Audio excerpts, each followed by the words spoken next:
And head coach of Alabama, Nick Saban.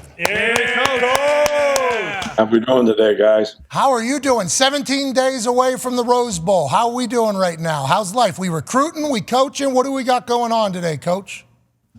Well, we've been recruiting for the last 2 weeks, but today everybody's off the road, so we're really using it as a planning day to get ready, and we start practicing tomorrow. Players have done a good job of working out on their own and with the strength and conditioning coaches for the last couple of weeks, so we start getting ready today. Okay, so tomorrow when you guys get back on the field for practice, is it technique, fundamentals, or are we implementing plan for Michigan? You know, you guys are underdogs. Yeah. Yep. Underdogs. You don't want to hear it, obviously. Who cares what sportsbooks say? But underdogs in the Rose Bowl after a huge win over Georgia. Are we techniques, fundamentals, or are we working on Michigan immediately?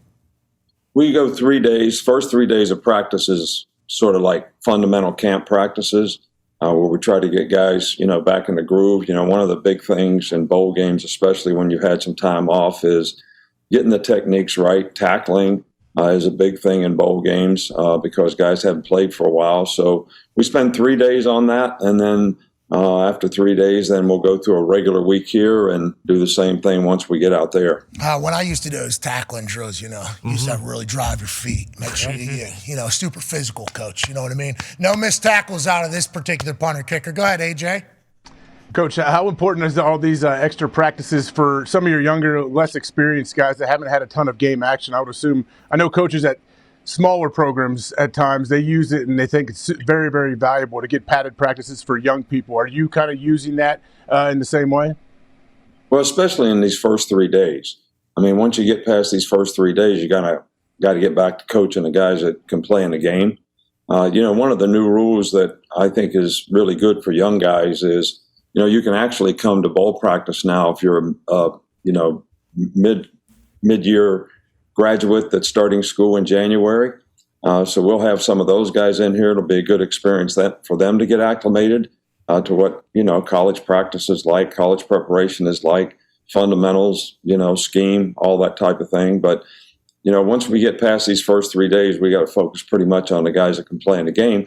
But there is a lot of fundamental work that the young guys get because they're practicing much better than if they're not out there practicing for, I think we'll have 11 or 12 practices for this game. What's the reports out of the weight room over the last couple of weeks from the boys? We a healthy team? We stronger than we were at the beginning of the season? Because sometimes, at the beginning of the season, you're in the best shape you've been in because you had all summer, you had all off-season workout, and then during the season, you get beat up, you're not able to do it. What's the report out of the weight room for the boys? Good. Everything's good. There's so much technology now in terms of being able to monitor guys' explosive movement, speed. I know we got catapult on everybody. We know if guys are losing speed. We know if their explosive power and strength is staying where it needs to be. So we have a baseline on every player. And obviously this 2 weeks, get some players back to where they need to be. So it's been good. But they've had a great attitude, worked hard. And our strength guy here, Dave Ballou, does a fantastic job. And players relate well to him. And I think that's really important when they have to work out on their own. Strength coach, maybe the most important person in the entire building, outside of the head coach, obviously, but strength coach is with the players the most, right? And also your culture setterer? And no doubt. That's very, very important. That guy's, like we're recruiting for the last 2 weeks, so those guys are really managing our team from a psychological disposition standpoint, work ethic standpoint, discipline to do things the right way. So, and they're with them more than maybe the coaches are, especially in the offseason. Yeah. Mike Barwis was our strength coach. And I'd never lifted a weight before, so that was the first time I'd been in the gym. That was quite a baptism by fire situation. But then you quickly realize, this guy genuinely wants my best interest, and I'm going to be with him every day. Mm-hmm. And I'm going to puke a lot through this entire thing. What a weapon if you have a good one. Sounds like you obviously do. Tone has a question for you, Coach. Coach, you're no stranger to this layoff, being in the playoffs so many times. But because you've been in it so many times, is it an advantage? And how long did it take you, and how many things did you change from the first time you had this long of a layoff until now? And do you like this much time or dislike it? And then next year, with the playoff format, it's going to be shortened down. So are you happy about that? Just the whole layoff? Well, I think that I've learned a lot through the years. In the very beginning when I was a head coach, especially at Michigan State, I think we lost 5 straight bowl games or something. we used to try to practice our way to the game. In other words, we'd practice a couple days, go recruiting a few days, practice a couple days. So everything got sort of stretched out for a whole month when you're playing in a bowl game or something. And when we adopted the philosophy that, it's more like a one-game season and look at it that way and just let the players work on their own for a couple weeks, do some simulated training, do some stuff to keep them in shape for what they need to do. But when you start practicing, actually be able to practice for the game and have those 11 or 12 practices to get ready to go. And I think psychologically it's a lot better for players because I actually do think you can practice too much and you can practice too long for the same opponent.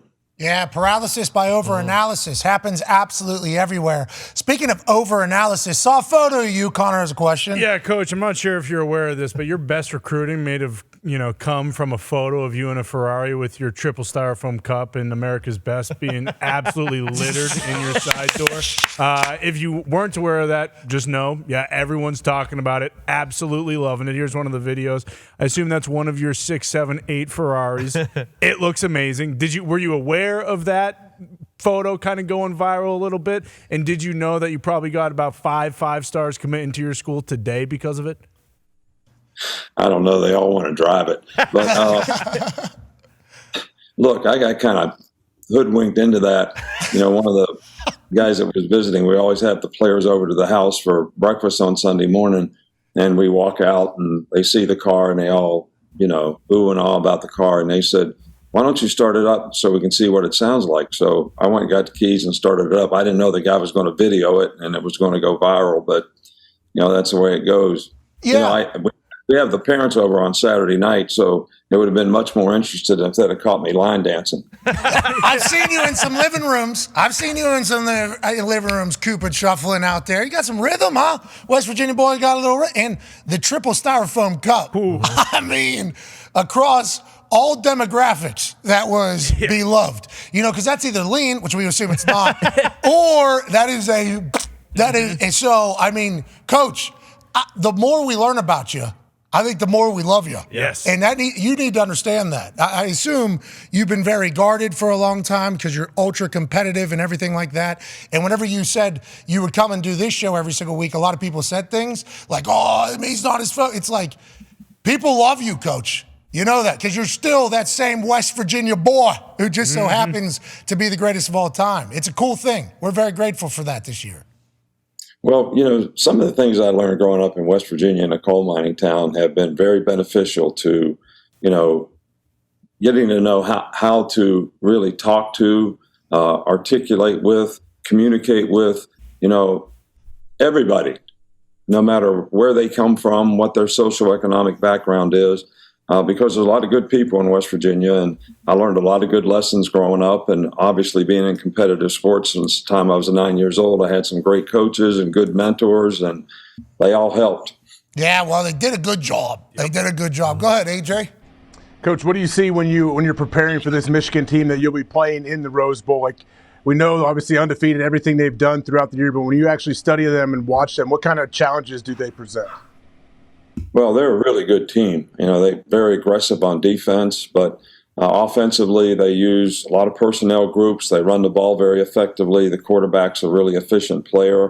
They got some really good skill guys. Number 18, the tight end, is kind of a mismatch guy, a little bit like Georgia's guy. So they present a lot of challenges based on formations, motions, movements, and all that type of thing. And they do a good job on defense, and they stunt. And, you got to be ready for where these guys are going to be coming from all the time. So preparation, I think, is the key because it's going to be a little bit different than anybody we played against all year. Hay in the barn already for the studying of Michigan as an opponent, or are we still learning, watching, everything like that? No, we're really just learning and watching. This is a planning day today, so we've used all day today to sort of try to zero in. Even though when you're on the road recruiting with the technology that we have now, you can watch this stuff when you're in the plane and all that type of thing. So we've done quite a bit of that, but this is the first day we've been together as a staff sort of planning it all. And we'll use these next 3 days to do that quite a bit as we're practicing fundamentals. What's that look like? Are we giving presentations in this meeting? Like offense coordinator comes up, tells everybody else in the coaching staff what they've learned, and then defense coordinator does the same thing. Is that what those meetings look like? And how long are those normally? I think one thing you don't want to do is do a bunch of stuff that your players aren't familiar with. So you think you're going to change a lot of things and create a lot of problems, but at the same time, you create a lot of problems for yourself. So, but we have everyone on the staff has something that they're really looking at, and they need to become expert in that particular, whether it's goal line, short yardage, some part of the game, red area, how you play bunch passes, how we're going to, block, some of their third down looks when they're on defense and they're giving you all these, mugged up looks and all that type of stuff. So everybody's got a specific challenge, and then we bring those things together and sort of try to figure out what works best in all those situations. Nice. Well, we can't wait to see what you guys have come up with. We hope the recruiting trail was fruitful for you. That big-ass offensive lineman from Texas that was posted on the internet you took a picture with, he's a guard. I think we looked up, he's like 6'6" or something like that. Yep. He's moving to tackle, right? Never mind. You're not allowed to talk about it. How has the recruiting trail been, though? We got some good guys in the pipeline or what? Been good. Yeah, I enjoy recruiting. It's fun to go out and meet people. And, I just took graduation pictures with a bunch of guys. And the first thing that comes to mind, these guys are graduating. It's like yesterday, I was in their home trying to get them to, come to Alabama. And I always remember those home visits because there's some, great experiences in meeting family and creating relationships. So it's a lot of fun. I enjoy it. And, like I've said before, I only do a good job of coaching good players, so that's kind of goes with the territory. That was a great line. Yeah, I learned quickly that I'm not that great of a coach of bad players, but you give me good players, I'm a great coach. That's great self-awareness. And on the flip side, there's a whole new added element. Ty has a question for you. Yeah, speaking of recruiting, Coach, obviously everyone right now talking about the transfer portal with over like 1,200 guys in there or whatever. How much of your recruiting do you have to kind of pay attention and look into what's going on in the transfer portal and kind of actively going after guys in there? Like, is that a big part of recruiting? Or are you mostly just, getting the kids out of high school because of how much success you've had? And if a kid wants to come to Alabama, obviously, it's not just like going to some, middle of the road school. Like, how much are you actively kind of paying attention to what's going on in the portal when you're recruiting? I think it's a little bit like, most teams in the NFL like to build their team through the draft. So we like to build our team through recruiting, bring young guys in, sort of develop the culture with them that you need long-term to see them develop into being good players. But I look at the portal almost like you'd look at free agency. If a guy's in the portal, he's looking to go someplace where he can play. And so therefore, we need to have a need for that guy at that position. And if we have that need and he fits the profile of what we're looking for at that position, then, we'll recruit those kind of guys out of the portal. But we still like to try to build our team with, good, solid, fundamental young players that we can develop in the program and can learn the system and be here for 2 or 3 years and develop. But we've had some really good players out of the portal that have really helped our team in the past few years. Yeah, Burton, obviously, just immediately top of line, has become a great threat for you guys down the field, and can't wait to see how you utilize him and that entire squad in the Rose Bowl just 17 days from today. I don't know if you've seen it, but you guys going in a college football playoff there's lawsuits happening all over the place. There's lawsuits happening all over the place right now. Obviously, that's not in your world, but can't wait to see your team go do its thing in a college football playoff. We appreciate the hell out of your time, Coach.